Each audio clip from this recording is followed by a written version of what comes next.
If people don't feel attracted or intrigued by something, then you failed in the project. So that structure had to be interesting, engaging, possibly quite challenging, something that would make you look twice. People make assumptions about contemporary art, it's not for me, history, that's boring, and all of these sort of things that this baggage that you carry with you. But actually, there's so many crossovers it's about the human condition. And so by making those connections and by introducing those other ways of experiencing and seeing, I think it's really interesting. It's a touring space in which you can listen to and watch the work of 8 authors and poets who had taken up residency across the country from east to west, roughly following the trajectory of Hadrian's Wall. I wanted it to be a mix of poetry and prose, so I guess that was, newer and older voices was part of it. And we were very lucky with the locations, I guess, and the partnerships that we had, because they were all really supportive and all gave something different to the project, really.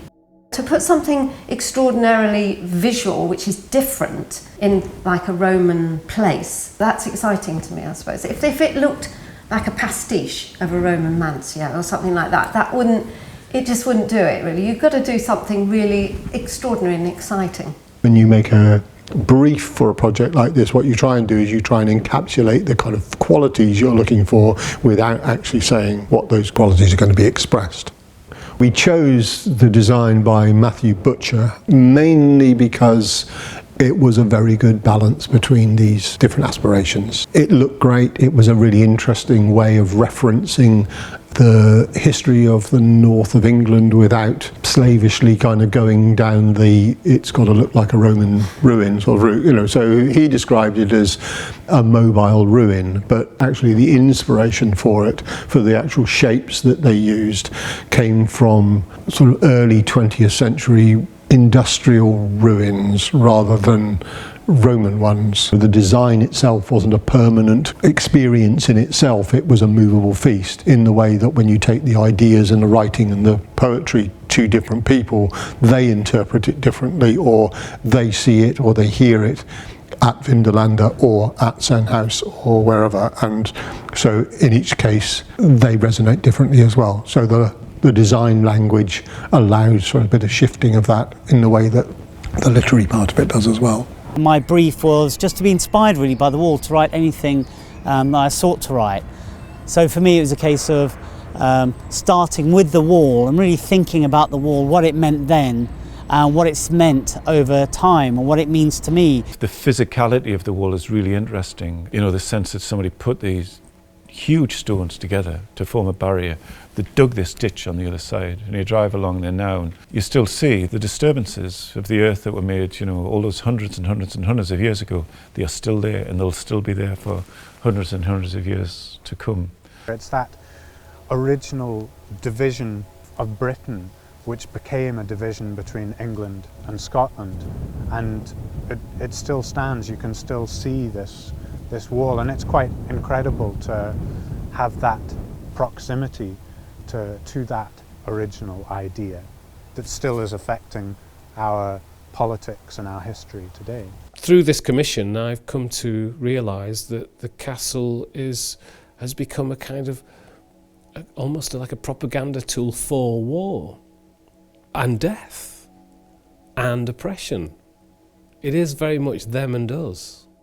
That touring structure was really about new audiences, new places, and a different way of bringing art, literature, architecture world to an audience that is engaged in a different activity. It's very strange. Yeah. It's eye-catching. It's quite radical, but I like it. Some people would walk in and would be fascinated in the architecture, so the space itself. So they would come in and view the space.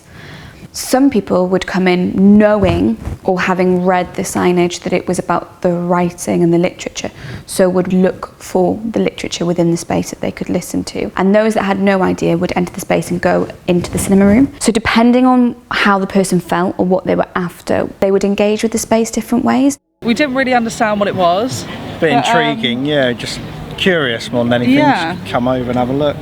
I think some people loved it, and their love for it intrigued them and meant they wanted to come in. I think some people were initially anxious of what it was.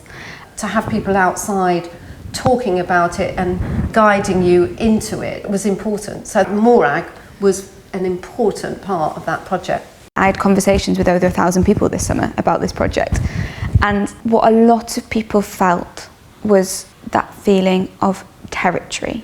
It was very moving, and I still think it's a monstrosity, but I think that's what draws you in. I think that the contrast between the old and the new, in some ways they fit together. Yeah, it was beautiful. It's like modern meets ancient.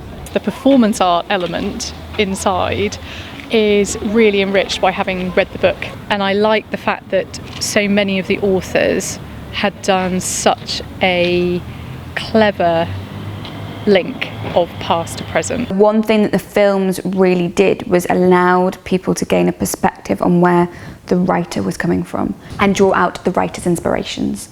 There is something about doing the poem as a film, which means that the film translates the poem. And that's very exciting, because what you have is the poem enhanced by the interpretation of the camera. And I find that really interesting. And often if you overwrite, if you make a piece too dense, it can take away from film of the poem. So I think there is something quite exciting there, something where I think, okay, this can really work. Performance poetry is meant to be seen performed. So if we just had that on audio, you would have missed the performative element of Holly's story, which I think is really, really, really important, that rhythm and that technique and that passion. There's one bit in one of Holly McNish's poems that I just really stood out at me, the bit where she says, I'm sick of knowing in my guts that if we still not learned from ancient days that tomorrow and forever after will likely just repeat again. Reading the poem, My Neighbour, and reading about Syria and the situation we're in now in Syria and people coming in, and reading about those people being responsible for what we think is iconically British, Hadrian's Wall. I thought it was quite amazing, actually. We knew when we talked about the piece, we said that it was an international group of people who are working with the Romans, and so when Judith and I first talked about it, that was key to us, that we were saying, look, you know, these people were here 2,000 years before. So I think it resonated a lot and probably influenced the author's writing as well. When I think of Hadrian's Wall, I can't help but think of the wall of partition, as it were, and the walls that separate nations. And then that led me to think about much more contemporary walls. What are our contemporary walls? Well, we have literal boundaries, but also nations have subtler boundaries. I just think the projects like this are great for provoking people's thoughts and maybe thinking a bit more about everything. And I think obviously that's what writing does, isn't it? Writing sort of takes us into another environment, another world from where we are. The Mansio was a really peaceful place. It was a place to rest and sit and think and invite conversation. I hadn't really considered that Hadrian's Wall is very much a lived history. You know, we live in that history, and it really kind of changed my conception of living in that history as opposed to thinking of it as a sort of artefact. Anything that refreshes the view and gives us a new perspective on this important part of where we are in Northumberland is very welcome. I never knew what a Mansio was. Very interesting.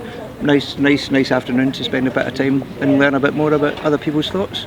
It is a way of transferring that oral tradition, you know, which is something that is that goes beyond the written word, even in terms of history, you know. So it's almost bringing that tradition back to life as well as the written word, and that's fantastic because you can see all around here it's getting people talking, you know, and the way that the poems have been presented in a very contemporary sense makes it so much more accessible, perhaps, to a much broader audience, which is really fantastic. The people who came to see it are the legacy because they're the ones who've had that experience, and they will go on to share that experience with other people. They're the people who will take it on and hopefully explore those writers further, maybe be inspired to write their own work by the world around them.